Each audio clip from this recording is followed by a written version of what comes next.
শুভ সকাল, স্বাগত এশিয়ান টেলিভিশনের নিয়মিত আয়োজন এশিয়ান সংবাদ বিশ্লেষণে। আপনাদের সাথে আছে আমি রিহাদ মাহমুদ। দর্শক, এই অনুষ্ঠানে আমরা দেশের শীর্ষস্থানীয় সংবাদপত্রের প্রধান খবরগুলো জানিয়ে থাকি। চলুন জেনে নেই কি কি খবর প্রকাশিত হয়েছে আজকের পত্রিকাগুলোতে। দর্শক, শুরুতে আমার হাতে রয়েছে দৈনিক দেশ রূপান্তর। দৈনিক দেশ রূপান্তরের প্রধান যে শিরোনাম সেটি হচ্ছে শঙ্কা কাটেনি ঘোষণাতেও। ত্রয়োদশ জাতীয় সংসদ নির্বাচন সংক্রান্ত একটি সংবাদ তারা প্রকাশ করেছে। এখানে রয়েছে চলছে বিতর্ক ও ষড়যন্ত্রের অভিযোগ, সমান্তরালে চলছে সব দলের নির্বাচন প্রস্তুতি। কোনো ব্যক্তি বা দলের কথায় নির্বাচন বন্ধ হবে না, অর্থ উপদেষ্টা এই কথা গতকাল বলেছেন। শুধু তারিখ ঘোষণায় বাকি, তারপরও নির্বাচন নিয়ে সংশয় দূর হচ্ছে না।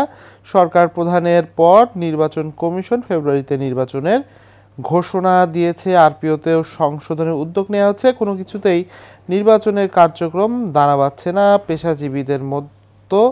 সাধারণ মানুষের প্রশ্ন, ফেব্রুয়ারিতে নির্বাচন হবে তো? ঘোষণার পরেও ভোট নিয়ে শঙ্কার আলোচনা চাঙ্গা হয়ে উঠেছে রাজনৈতিক নেতাদের বক্তব্যের কারণে।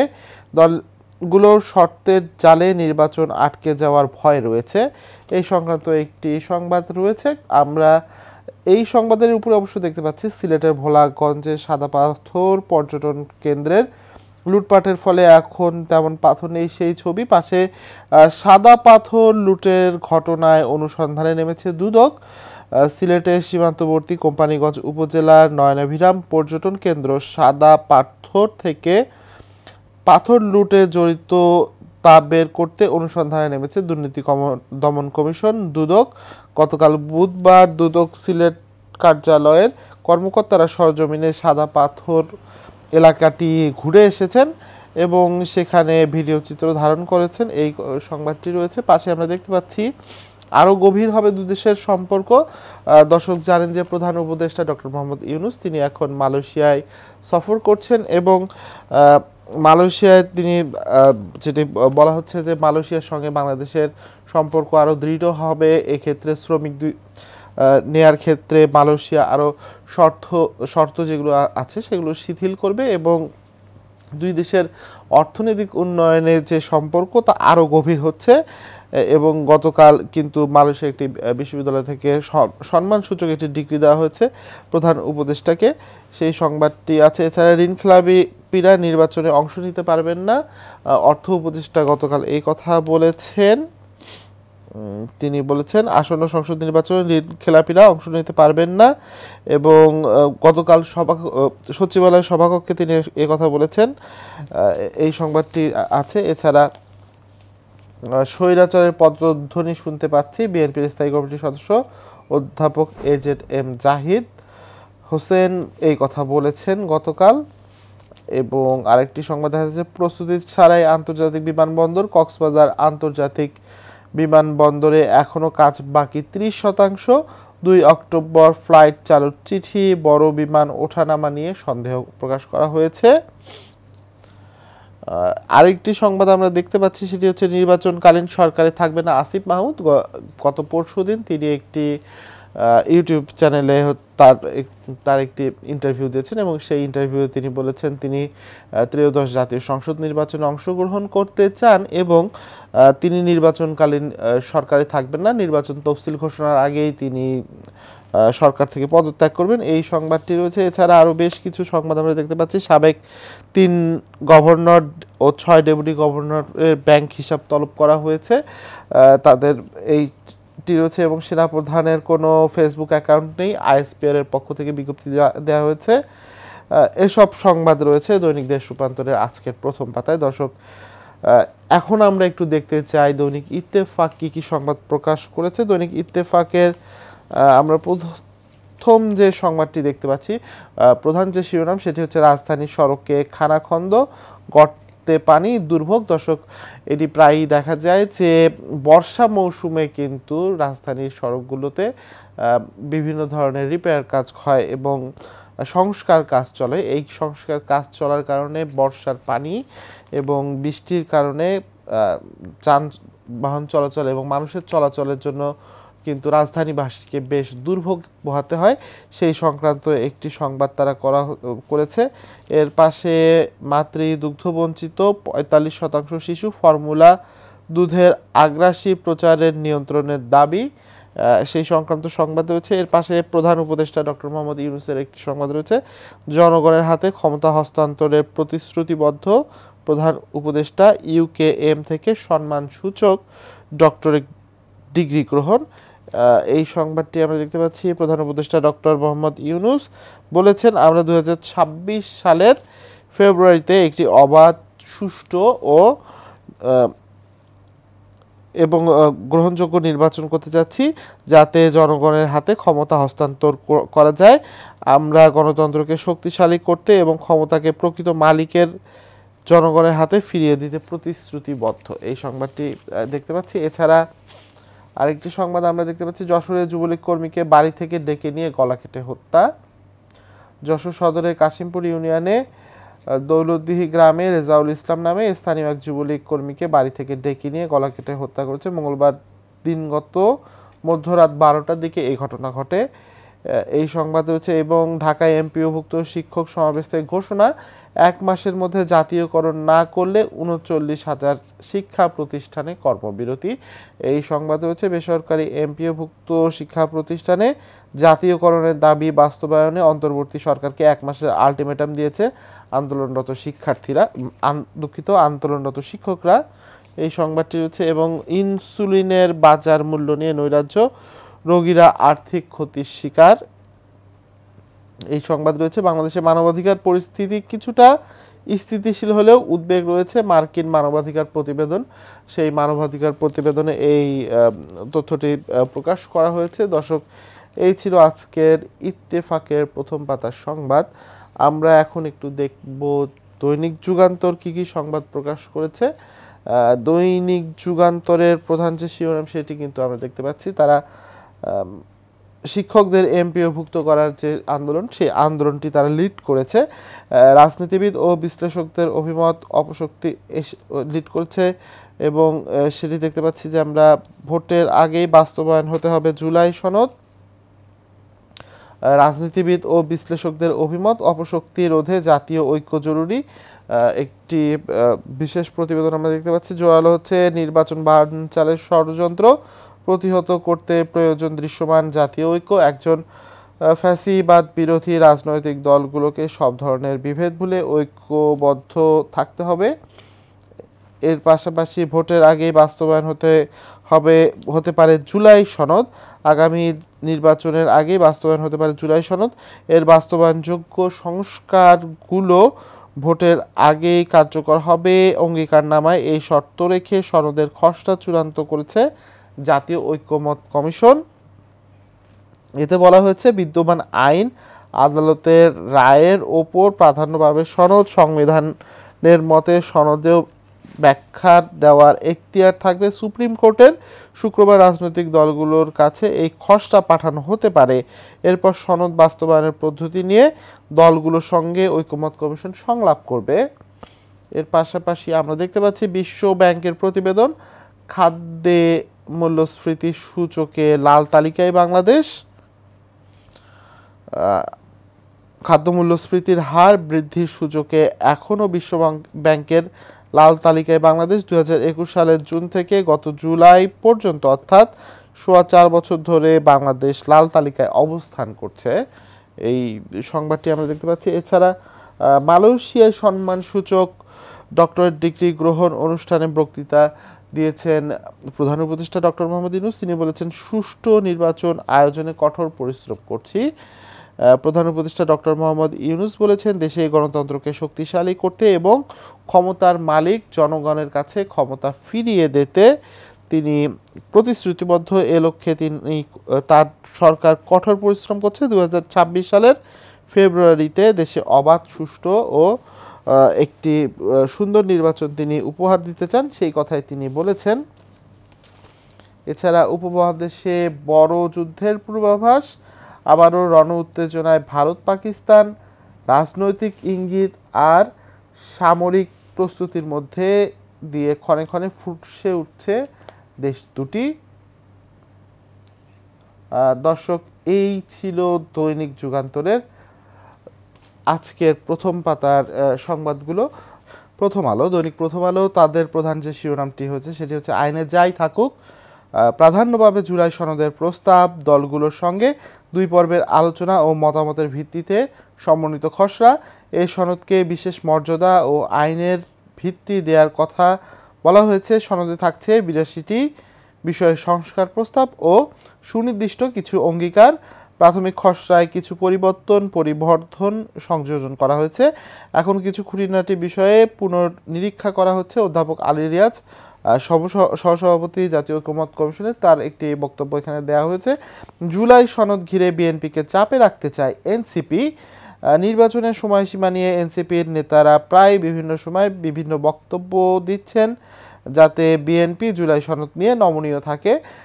এবং সমন্বিত খসড়ার একটি বিষয় রয়েছে, খুঁটিনাটি দিক পর্যালোচনা শেষে জুলাই জাতীয় সনদের সমন্বিত খসড়া আগামীকাল রাজনৈতিক দলগুলোর কাছে পাঠানো হতে পারে। আগামীকাল শুক্রবার এই জুলাই সনদের খসড়াটি সেটি পাঠানো হতে পারে রাজনৈতিক দলগুলোর কাছে এবং তারপরে সে বিষয় নিয়ে আলোচনা হবে। এবং আমরা এর পাশাপাশি দেখছি যে অন্তর্বর্তী সরকারের 1 বছর উপলক্ষে প্রথম আলো বেশ কিছু স্টোরি করেছে।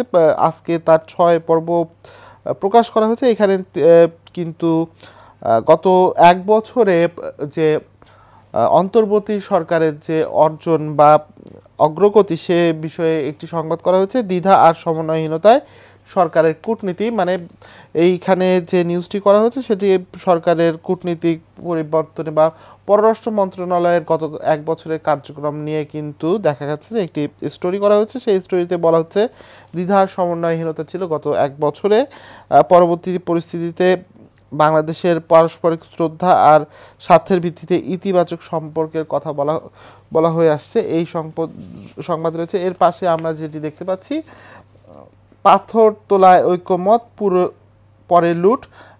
সিলেটের ভোলাগঞ্জে যে সাদা পাথর সে পাথর যে উঠে ফেলা হয়েছে সেই সংক্রান্ত একটি স্টোরিও আমরা দেখতে পাচ্ছি। সেখানে লেখা আছে, স্টোরিটা আছে এমন: লুটপাটের কথা সবাই জানতো, তবে ঠেকানো যায়নি। বেশিরভাগ পাথর নিয়ে যাওয়ার পর তৎপরতা দেখা গেছে। বড় পাথর, মাঝারি পাথর, ছোট পাথর, তার মধ্য দিয়ে পাহাড় থেকে নেমে আসা স্বচ্ছ জলধারা। সিলেটের ভোলাগঞ্জে সাদা পাথর পর্যটন কেন্দ্রের সেটাই ছিল আকর্ষণ, কিন্তু সেই আকর্ষণটি এখন নেই।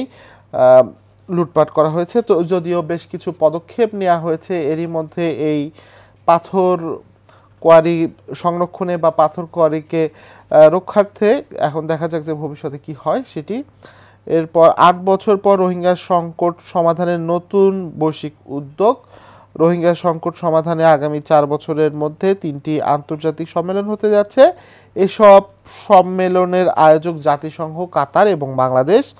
বাস্তুচ্যুত রোহিঙ্গাদের জন্য তহবিল বাড়াতে এবং তাদের রাখাইনে ফেরত পাঠাতে আন্তর্জাতিক প্রয়াস জোরদার করতে এমন উদ্যোগ নেওয়া হয়েছে। দেখা যাক এই উদ্যোগ কতটুকু কাজে আসে। এছাড়া যুক্তরাজ্যের বাজারে টি-শার্ট রপ্তানিতে বাংলাদেশ শীর্ষে, এই সংক্রান্ত একটি সংবাদ রয়েছে। যুক্তরাষ্ট্রের পাল্টা শুল্কের আগে জুন এবং 2024 জুন পর্যন্ত বাংলাদেশের বেশ কিছু স্ট্যাট দেখানো হয়েছে, যেখানে বাংলাদেশকে দেখা যাচ্ছে বাংলাদেশ সবার উপরে রয়েছে। বাংলাদেশের শীর্ষ প্রতিষ্ঠানগুলোর মধ্যে রয়েছে জেএমবি, যারা $15.49 কোটি তারা টি-শার্ট হচ্ছে যুক্তরাষ্ট্রে রপ্তানি করে থাকে। বছরের প্রথম 6 মাস পাল্টা শুল্কের চাপের মধ্যেও নিকারাগুয়ার, হন্ডুরাস ও চীনকে পেছনে ফেলে প্রথম হয়েছে বাংলাদেশের টি-শার্ট, এবং এটি বেশ বাংলাদেশকে কিন্তু বেশ স্বপ্ন দেখাচ্ছে যে এই অবস্থানটি ধরে রাখার বিষয়ে। যদিও এই পাল্টা শুল্ক যেটি রয়েছে সেটিতে বাংলাদেশ কিন্তু বেশ এখন একটু ভালো অবস্থানে রয়েছে, 20% শুল্ক এবং আগের 15% শুল্ক মিলিয়ে। দর্শক, এই ছিল দৈনিক প্রথম আলোর আজকের প্রথম পাতার সংবাদগুলো। আমরা এখন একটু দেখে নেব দৈনিক জনকণ্ঠ কি কি সংবাদ প্রকাশ করেছে। দৈনিক জনকণ্ঠের প্রধান যে শিরোনাম সেটি হচ্ছে সাধারণ শিক্ষার্থী ছদ্মবেশে স্বতন্ত্র প্যানেল দেবে, নিষিদ্ধ ছাত্রলীগ। ডাকসু সহ বিভিন্ন বিশ্ববিদ্যালয়ের ছাত্র সংসদ নির্বাচনের বিষয়ে গোপনে জোর তৎপরতা চলছে। ফ্যাসিবাদ বিরোধী ছাত্র সংগঠনের বিরোধের সুযোগ নিতে চাইছে। ডাকসু, রাকসু, চাকসু বিভিন্ন বিশ্ববিদ্যালয় ও কলেজের ছাত্র সংসদ নির্বাচনে প্রার্থী দেবে নিষিদ্ধ ঘোষিত সংগঠন বাংলাদেশ ছাত্রলীগ। সেখানে নির্বাচনে সাধারণ শিক্ষার্থীদের ছদ্মবেশে স্বতন্ত্র প্যানেল ঘোষণা করবে ফ্যাসিবাদী আওয়ামী লীগের এই ছাত্র সংগঠন। এজন্য গোপনে জোর তৎপরতা চালাচ্ছে সংগঠনটি। নিষিদ্ধ ছাত্রলীগের একাধিক নেতাকর্মী রাবি, চাবি, বুয়েট সহ বিভিন্ন শিক্ষা প্রতিষ্ঠানে ক্রিয়াশীল বিভিন্ন ছাত্র সংগঠনের নেতাকর্মী, শিক্ষক ও সাধারণ শিক্ষার্থীদের সঙ্গে কথা বলে এই ধরনের তথ্য পাওয়া গেছে। এই সংক্রান্ত একটি সংবাদ তারা করেছে দৈনিক জনকণ্ঠ। এর নিচে আমরা দেখতে পাচ্ছি মানবাধিকার পরিস্থিতির উন্নতি হলেও উদ্বেগ কাটেনি। 2024 country reports on human rights practice Bangladesh শীর্ষক প্রতিবেদনে বলা হয়েছে, আগের সরকারের সময় নানা গুরুতর মানবাধিকার লঙ্ঘনের ঘটনা ঘটেছে। এর মধ্যে বেআইনি বা নির্বিচারে হত্যা, গুম, নির্যাতন বা অমানবিক আচরণ, অযৌক্তিক গ্রেপ্তার বা আটক, বিদেশে থাকা ব্যক্তিদের বিরুদ্ধে আগের সরকারের দমন পীড়ন, মত প্রকাশ ও গণমাধ্যমের স্বাধীনতায় বড় ধরনের সীমাবদ্ধতা, সাংবাদিকদের ওপর হামলা ও হুমকি, অযৌক্তিকভাবে গ্রেপ্তার বা মামলা ও সেন্সরশিপ চালু করা হয়েছিল। শেখ হাসিনা সরকারের পতনের পর সেই পরিস্থিতি অনেকটাই স্থিতিশীল, সে কথা বলছে মার্কিন প্রতিবেদন। কিন্তু কিছু কিছু বিষয়ে উদ্বেগ প্রকাশ করেছে, যেমন আইন শৃঙ্খলা বিষয়ে, মব সংক্রান্ত বিষয়ে তারা উদ্বেগ প্রকাশ করেছে। এই সংবাদটি রয়েছে। এর পাশে আমরা দেখতে পাচ্ছি বাংলাদেশ ব্যাংকের সাবেক 3 গভর্নর এবং 6 ডেপুটি গভর্নরকে তাদের সম্পদের ব্যাংক হিসাব তলব করা হয়েছে। কেন্দ্রীয় ব্যাংকের সাবেক 3 গভর্নর ও 6 ডেপুটি গভর্নরের ব্যাংকের হিসাব তলব করেছে বাংলাদেশ ফিনান্সিয়াল ইন্টেলিজেন্স ইউনিট। দুর্নীতি দমন কমিশনের আবেদনের পরিপ্রেক্ষিতে সবার অ্যাকাউন্টের তথ্য চাওয়া হয়েছে, এই সংবাদ রয়েছে। এছাড়া ডক্টর মোহাম্মদ ইউনূস যে গতকাল মালয়েশিয়ায় সম্মানসূচক একটি ডিগ্রি নিয়েছেন, সেই সংবাদটি তো রয়েছেই। এর পাশাপাশি আমরা দেখতে চাই সেটি আরও বেশ কিছু সংবাদ। শিক্ষকদের বাড়ি ভাড়া বাড়ছে 1,000 টাকা, দ্বিগুণ হচ্ছে চিকিৎসা ভাতা। অর্থ মন্ত্রণালয় প্রস্তাব পাঠিয়েছে শিক্ষা মন্ত্রণালয়। বেসরকারি শিক্ষা প্রতিষ্ঠানে শিক্ষকদের আন্দোলনের পরিপ্রেক্ষিতে 5.5 লাখ শিক্ষক কর্মচারীর বাড়ি ভাড়া ও চিকিৎসা ভাতা বাড়ানোর উদ্যোগ নেওয়া হয়েছে, সেই সংবাদটি এখানে রয়েছে। আগে জুলাই সনদের আইনগত ভিত্তি, পরে নির্বাচন, ডক্টর তাহের। বাংলাদেশ জামায়াতে ইসলামের নায়েবে আমির ও সাবেক এমপি ডক্টর সৈয়দ আবদুল্লাহ মোহাম্মদ তাহের তিনি এই কথা বলেছেন যে আগে জুলাই সনদের আইনগত ভিত্তি দিতে হবে, তারপরে নির্বাচন। এবং এর পাশে কৃষি খাতকে দখলে নিতে চায় যুক্তরাষ্ট্র, মতবিনিময় সভায় উপদেষ্টা ফরিদা আক্তারের শঙ্কা। নির্বাচন নিয়ে নাসিরউদ্দিন পাটোয়ারীর বক্তব্য, স্বৈরাচারের পদধ্বনি।